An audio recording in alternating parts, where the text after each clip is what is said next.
Doraemon cartoon তো আমরা সবাই দেখেছি। পার্সোনালি বলতে গেলে এটি আমার ফেভারিট কার্টুন, মাঝে মধ্যে এখনো দেখি। কিন্তু এর পেছনে যে রিয়েল স্টোরিটা, সেটা কি আমরা কেউ জানি? আমরা তো কেউ জানি না। ইভেন এর এই স্টোরিটাকে ভিত্তি করে অরিজিনাল ডোরেমন কার্টুনটি তৈরি হয়ে যায়।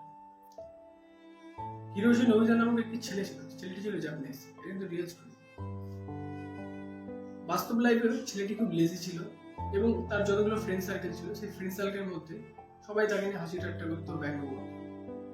অ্যান্ড ছেলেটি একটি বিড়াল ছিল, ক্যাট। সে ভালোবেসে বিড়ালটির নাম দিয়েছিল ডোরেমন। হঠাৎ একদিন বিড়ালটি দৌড়াতে দৌড়াতে একটি ট্রাকের সামনে পড়ে যায় এবং বিড়ালটি মারা যায়।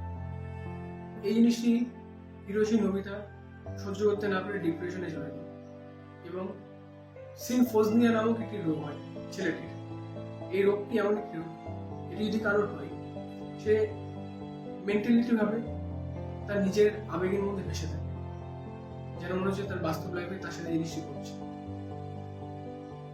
এবং সে ভাবতো যে ডোরেমন তার সাথে রয়েছে, তার সাথে খেলছে।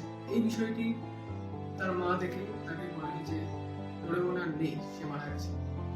এটি শুনে সে সহ্য করতে না পারে সে সুইসাইড করে। এটা রিয়েল স্টোরি ছিল। এটার উপর ভিত্তি করে ডোরেমন কার্টুনটি তৈরি হয়েছে। ভিডিওটি ভালো লাগলে চ্যানেলটি সাবস্ক্রাইব করুন, দেন ভিডিওতে লাইক করুন।